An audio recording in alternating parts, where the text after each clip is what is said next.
Hello everybody, today I have for you another exciting chess game, and believe me that after this game Magnus Carlsen said something like he was exciting of this position and he played unclear position when he doesn't believe that he is better, but let's see what's happened.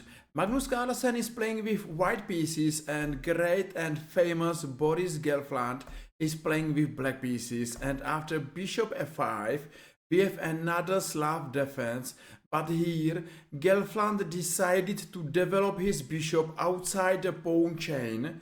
That's a good, but what's a bad? That Magnus Carlsen is going to attack this bishop and he is going for two bishops advantage. Bishop g6 happened, and after this exchange Magnus played bishop d3. It's a simple way how to build a position and how to believe in white's advantage. So short castle happened, and because of attack against pawn h2, Magnus played move h3, what is a very logical move. Exchange on c4, knight b6 and bishop b3, e5 and queen c2. According to Magnus, now black will not be able to castle to short side, and he is more or less forced to aid castle queen side and play for an attack or leave a king in the middle of the board. So, okay, Magnus Carlsen believed that this position is going to be double edge where black's king is going for long side, and after queen e7 he played bishop d2 and now d5. He is trying to open a position, maybe much more stronger. Used to be move knight b5, and looks like this is a good way how to be more active. I believe that now black has to play bishop b8 and a4 with a really complicated position. What do you think about this position? I think that Boris Gelfand is not happy to go for this double-edged position against a younger opponent, and maybe he believed that it's good to play something more solid and safe, but that's another story. Magnus played move d5 and he's going to open position since Boris Gelfand is going to close the position, and here he played queen e5. Gelfand is playing very dynamical, and indeed he's maybe stronger here. He's more active. So f4 happened and rook f3, knight g4, and it's a nice looking move, but not the best. I believe that the best here is to save black's king to b8 and now g5, aiming move g4 with a really unclear position where everything is possible and nothing is impossible. I believe that black's counter attack now looks danger, and white is facing small or bigger difficulties. But Boris played knight g4 immediately, and Magnus take on b7, and he accept this challenge.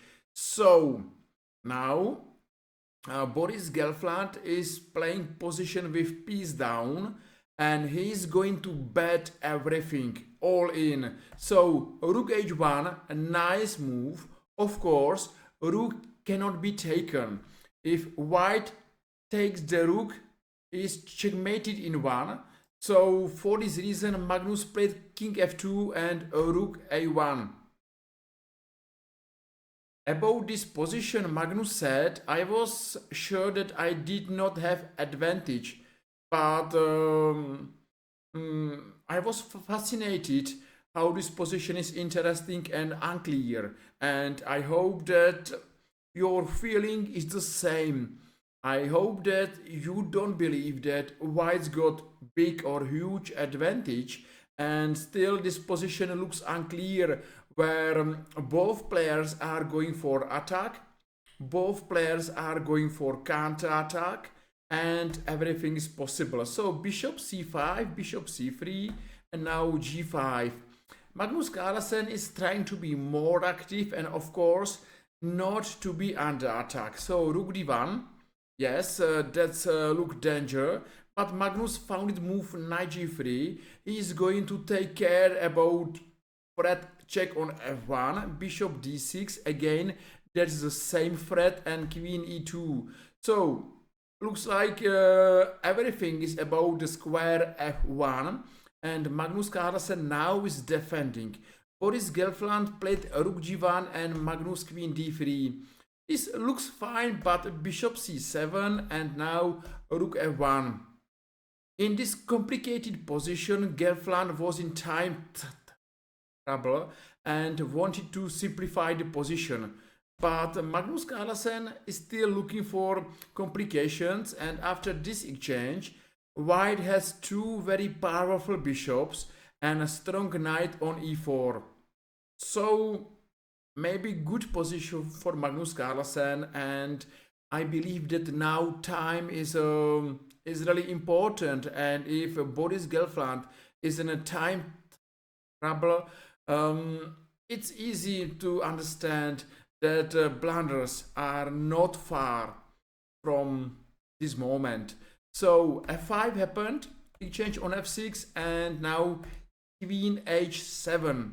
Magnus now launched counter-attack and played queen b5, making room for the king on d3.